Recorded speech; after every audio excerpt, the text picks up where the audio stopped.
매일 아침 같은 시간에 울리는 알람.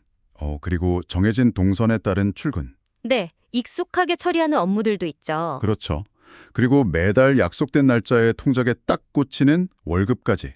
아마 이 심층 탐구를 듣고 계신 당신도 이런 안정적인 궤도 위를 달리고 계실지 모르겠습니다. 그 안정감이라는 게 사실 참 달콤하거든요. 우리 삶에 꼭 필요한 요소이기도 하고요. 맞아요. 그런데 이 시점에서 아주 근본적인 질문을 하나 던져보고 싶어요. 네, 어떤 질문이죠? 당신의 일상을 지탱하는 그 안정감이 사실은 당신의 진정한 성장을 서서히 멈추게 하는 마취제라면 어떨까요?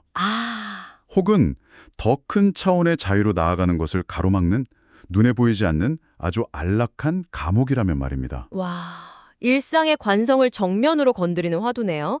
사실 우리는 아주 어릴 때부터 그 안정적인 궤도에 진입하고 거기서 이탈하지 않는 걸 인생의 가장 중요한 목표로 삼도록 훈련받아왔잖아요. 그러니까요.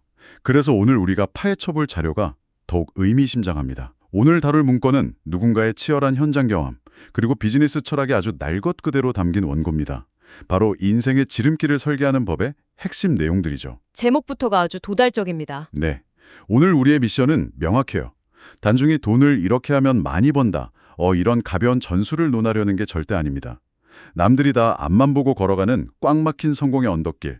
그러니까 서행 차선에서 완전히 이탈해서. 아예 벗어나 버리는 거죠? 네. 아무것도 없는 무해 상태에서 거대한 유해 시스템을 창조해내는 성공의 지름길. 이른바 추월 차선의 설계도를 바닥부터 해체해 볼 겁니다. 자, 그럼 이것부터 한번 차근차근 풀어보죠. 네, 이 원고를 관통하는 가장 강력한 에너지는 저자의 독특한 배경, 그리고 그가 내린 결단에서 시작되거든요. 저자의 출발점 자체가 우리가 흔히 말하는 그 완벽한 안정의 정점이었어요. 저자가 대한민국의 장교 출신이셨죠? 맞습니다. 정년이 보장되어 있고 제복이 주는 확고한 명예가 있잖아요. 사회적으로도 선망받는 자리죠. 객관적인 지표로 보면 이미 훌륭한 궤도에 안착한 상태였던 거예요. 그런데 저자의 내면에서는 전혀 다른 일이 벌어지고 있었던 거네요. 네, 매일 반복된 상명하복의 거대한 조직 시스템 속에서 그는 자신의 성장판이 닫히고 있다는 아주 서늘한 공포를 느꼈다고 합니다. 결국 그는 스스로 전역 지원서를 내버리죠. 야, 그 대목을 읽으면서 저자의 심리적 압박감이 얼마나 컸을지 상상이 되더라고요. 군대라는 조직은 사회에서 가장 견고하고 예측 가능한 시스템 중 하나잖아요. 그렇죠. 거기서 스스로 걸어 나온다는 건 주변 사람들의 눈에는 문자 그대로 미친 짓이거나 무모한 도박으로 보였을 겁니다. 도대체 그 좋은 직장을 왜 그만두냐? 바깥 사회는 지옥이다. 이런 만료가 막 쏟아졌겠죠. 하지만 저자의 시각은 완전히 달랐습니다. 타인이 보기엔 리스크를 떠안는 도박이었지만 저자 본인에게는 진정한 자유를 얻기 위한 가장 합리적인 투자였던 거죠. 자신의 잠재력을 통제권이 없는 시스템에 묶어둔 채 정해진 궤도만 돌다가 끝나는 삶이야말로 그게 진짜 리스크라고 판단한 겁니다. 맞아요. 그런데 제가 이 원고에서 가장 매력을 느낀 부분은 전역 직후의 행보였어요. 보통 이렇게 큰 결심을 하고 조직을 나오면 그동안 억눌렸던 자유를 만끽하려고 훌쩍 여행을 떠나지 않습니까? 네, 저자 역시 배낭을 메고 유럽으로 떠났죠. 겉보기엔 평범한 퇴사자의 재충전 여행 같아요. 하지만 머릿속은 이미 다른 차원으로 넘어가고 있었습니다. 에펠탑을 배경으로 사진을 찍거나 루브르의 예술품 앞에서 낭만에 젖는 대신에 완전히 다른 걸 보고 있었죠. 그는 파리의 한 노천 카페에 앉아 완전히 다른 것을 뜯어보고 있었습니다. 다른 관광객들이 커피 향이나 이국적인 분위기를 즐길 때 저자는 이 카페 주인은 지나가는 사람들의 시선을 끌기 위해 테이블의 각도를 정확히 몇 도로 틀어놓은 걸까? 이런 걸 분석했어요. 사람들의 마음을 편안하게 해서 지갑을 열게 만드는 이 조명의 명도는 어떻게 계산된 걸까? 이런 것도요. 심지어 수백 년 된 웅장한 성당 앞에서도 맹목적인 감탄을 하는 대신에 이 거대한 건축물이 수백 년 동안 무너지지 않고 유지되는 구조적 시스템은 무엇인가를 고민했습니다. 여기서 정말 흥미로운 점은 이 에피소드가 단순히 관찰력이 뛰어나다는 칭찬으로 끝날 일이 아니라는 겁니다. 이건 세상을 인식하는 시점의 대전환을 상징하는 아주 결정적인 장면이거든요. 시점의 대전환이요? 네. 우리는 보통 세상을 향해 철저하게 소비자의 언어를 구사합니다. 이 커피 정말 맛있다? 이 서비스 너무 편하다. 이걸 사면 내 기분이 좋아질 거야. 라며 지출과 소비의 렌즈로 세상을 보죠. 소비자의 언어. 우리가 매일 습관적으로 쓰는 그 언어들이네요. 그렇죠. 누군가가 치밀하게 만들어 놓은 시스템 안에서 나의 시간과 자본을 소모하는데 너무 익숙해져 있는 겁니다. 반면에 성공의 지름길을 걷는 사람들, 즉 생산자들은 언어의 문법 자체가 다릅니다. 어떻게 다르죠? 이들은 이 커피의 훌륭한 맛을 균일하게 유지하기 위해 세팅된 원가 비중은 얼마인가? 이 편리한 앱 서비스를 자동화하기 위해 백엔드에서는 어떤 알고리즘이 돌아가고 있는가? 라며 철저하게 가치 창출과 수익 구조의 언어를 씁니다. 언어가 바뀐다는 건 뇌의 필터가 바뀐다는 뜻이군요. 맞습니다. 오늘 이 심층 탐구를 듣고 계신 여러분도 스스로에게 한번 적용해 보시면 좋겠어요. 오늘 하루 당신은 타인이 만들어 놓은 가치를 소비하는 데에 에너지를 쓰셨나요? 아니면 당신만의 가치를 창출하기 위한 생산의 렌즈로 세상을 바라보셨나요? 소비자의 렌즈에서 생산자의 렌즈로 갈아 끼우는 과정. 정말 중요한 통찰이네요. 자, 이렇게 시점을 완전히 바꾼 저자는 한국으로 돌아와 본격적인 실행 단계에 돌입합니다. 때는 2008년이었어요. 갓 전역한 청년이었으니 자본금이 영원인 번 당연했죠. 그런데 여기서 그가 향한 곳이 참 흥미롭습니다. 번듯한 오피스 상권이나 창업 지원센터가 아니라 용산역의 구름다리 위였어요.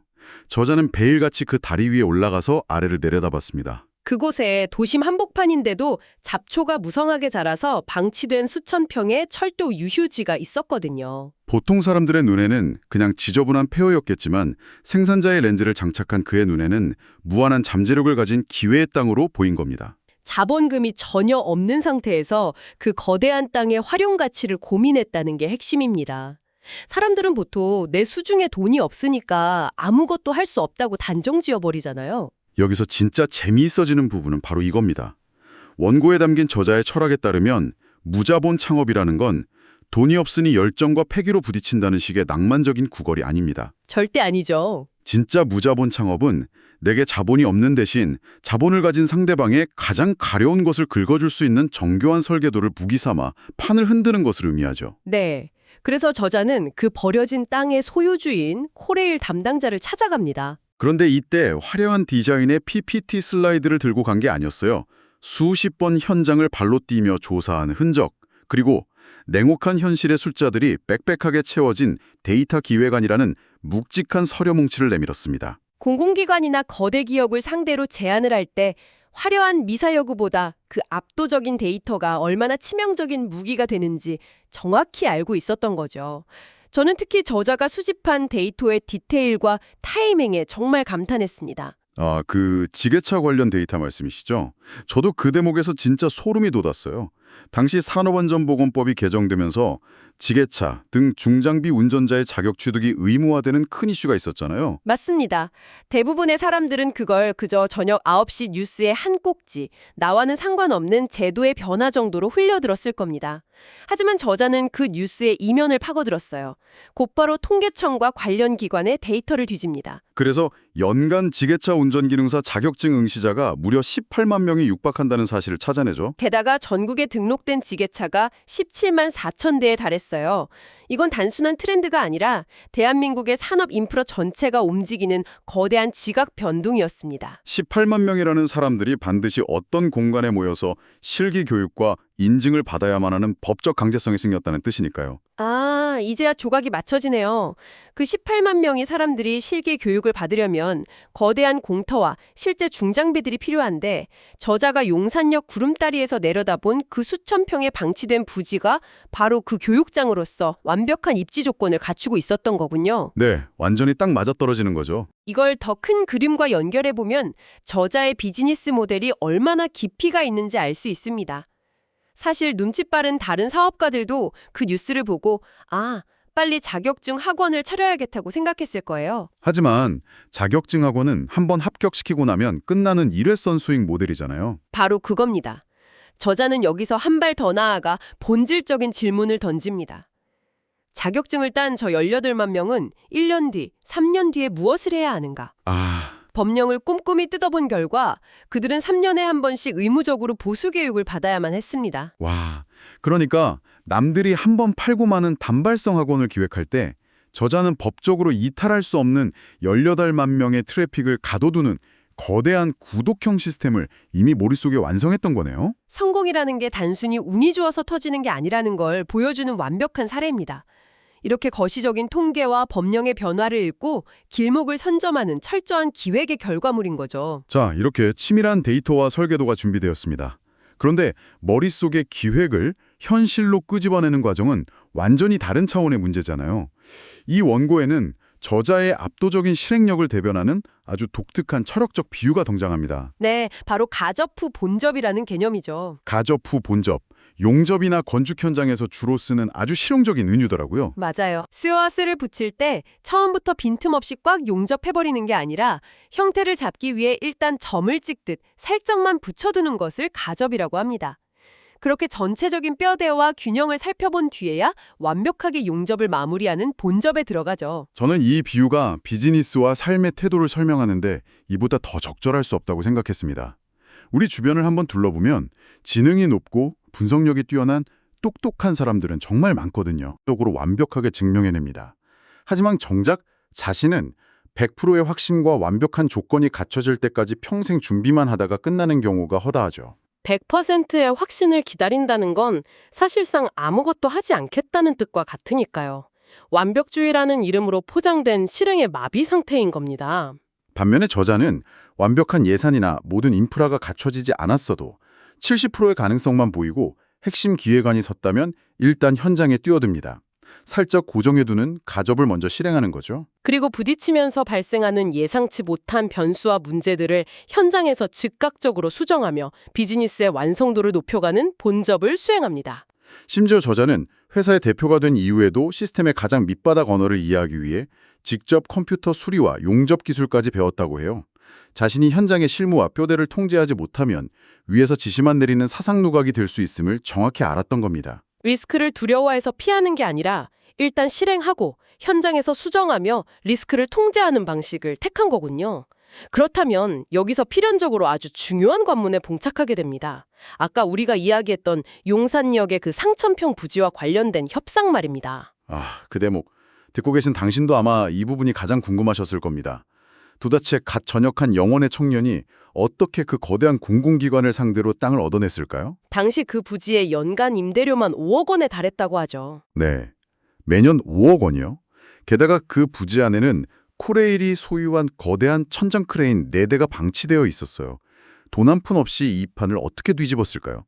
상식적으로는 담당자가 당신이 무슨 돈으로 매년 5억을 낼 거냐며 문전박대하는 게 당연한 수순 아닙니까? 바로 그 지점에서 저자의 가장 빛나는 전략, 투명함의 레버리지가 등장합니다. 투명함이요? 네. 보통의 협상, 특히 이런 거대한 이권이 걸린 사업에서는 누구나 자신의 패를 철저하게 숨기려 하잖아요. 예상 수익은 최대한 줄여서 말하고 비용은 부풀리면서 상대방에게 낼 임대료를 조금이라도 깎으려고 기싸움을 하죠. 당연하죠. 그게 비즈니스의 기본이라고들 생각하니까요. 특히 상대가 깐깐한 감사를 받는 공공기관이라면 더더욱 방어적으로 나갈 수밖에 없습니다. 하지만 저자가 이 문법을 완전히 파괴해버려요. 자신이 기획한 중장비 교육장 시스템으로 얻게 될 수익 구조, 비용, 마진율을 코레일 측에 소수점짜리까지 투명하게 전부 공개해버린 겁니다. 잠깐만요. 제 상식으로는 이해가 잘 안 가는데요. 상대방에게 내가 돈을 얼마나 벌지 다 보여주면 오히려 코레일 쪽에서 이 사업 돈 많이 남네? 임대료를 더 올려받아야겠다. 이러거나? 아니면 기획안만 뺏어서 우리가 직접 해야겠다. 그렇죠. 그렇게 나올 리스크가 너무 크지 않나요? 약간 순진한 접근 아닌가요? 언뜻 보면 굉장히 위험해 보이죠. 하지만 저자는 공공기관이라는 조직의 속성과 리스크의 본질을 완벽하게 꿰뚫었고 있었습니다. 공공기관 담당자에게 가장 중요한 건 최대 수익이 아니라 감사를 통과할 수 있는 명분과 예측 가능한 안전성입니다. 그렇겠네요. 공무원이나 공공기관 직원분들 입장에서는 리스크를 피하는 게 최우선이니까요. 극단적인 투명함은 코레일 담당자에게 이 기획안은 숨겨진 리스크나 꼼수가 없다는 확고한 신뢰를 주었어요.